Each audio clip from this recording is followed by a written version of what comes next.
सभी को नमस्कार। 1/1/2024 की अर्हता तिथि में विशेष संक्षिप्त निरीक्षण का जो अंतिम प्रकाशन है वो आज दिनांक 8 फरवरी 2024 को राज्य में हमने किया है।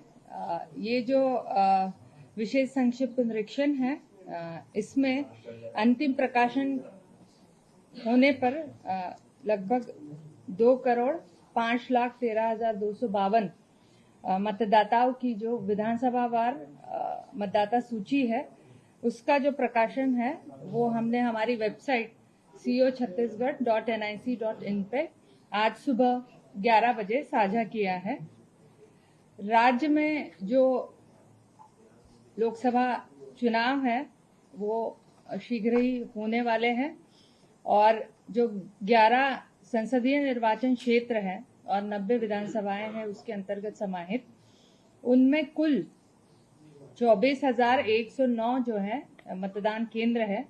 जो हमारी मतदाता सूची है वो मतदान केंद्रवार महिला पुरुष और थर्ड जेंडर इस तरह से बनती है और प्रकाशित होती है।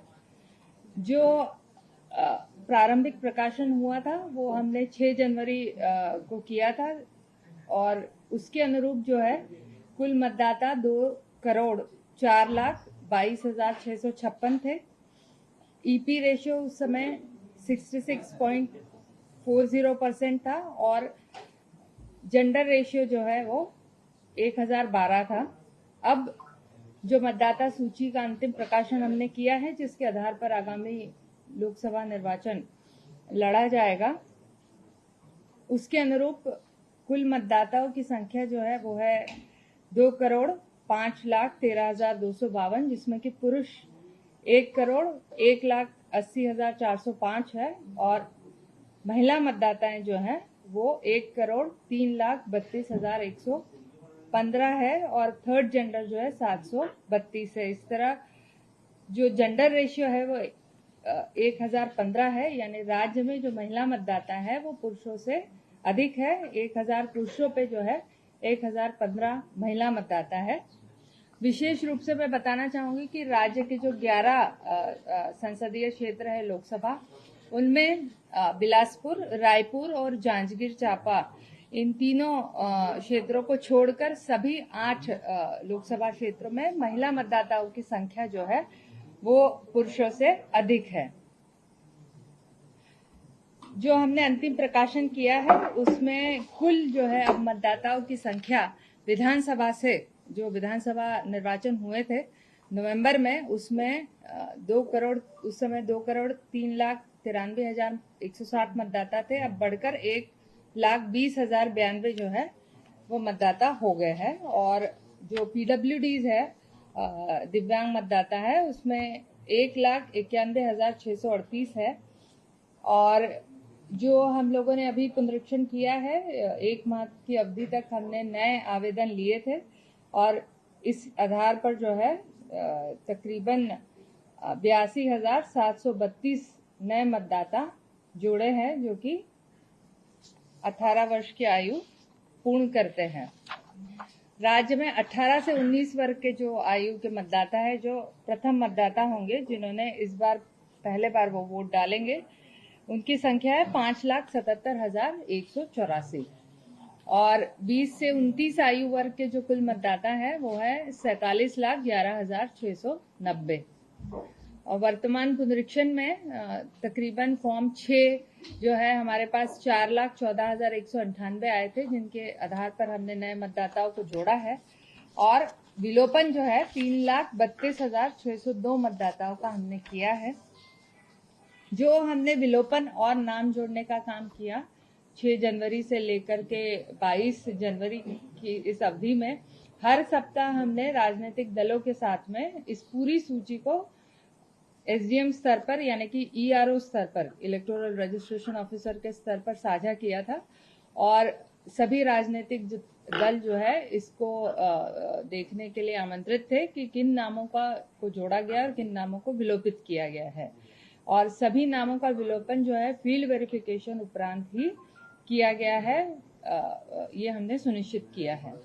जो वरिष्ठ नागरिक है 80 वर्ष से अधिक वो है 2,03,326 और जो सर्विस वोटर्स है, सेवा मतदाता है राज्य में, वो है 19,905।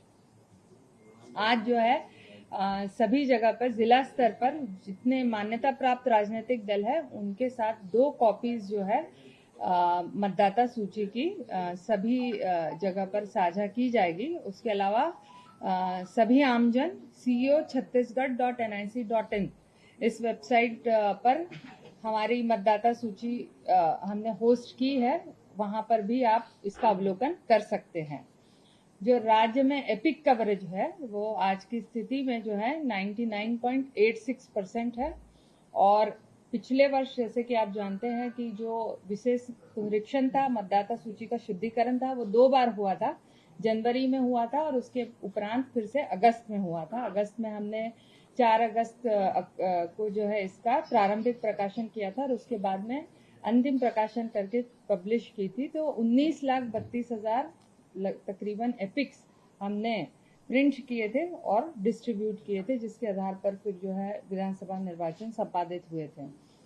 इसके अलावा यदि कोई मतदाता मोबाइल पर अपना ई-एपिक डाउनलोड करना चाहता है तो वो वोटर हेल्पलाइन ऐप और voters.eci.gov.in इस वेबसाइट पर जाकर भी फॉर्म 8 भरकर अपने मोबाइल नंबर दर्ज करा सकता है और यदि उसका मोबाइल नंबर पूर्व से पंजीकृत है तो ई-एपिक जो है वो डाउनलोड करके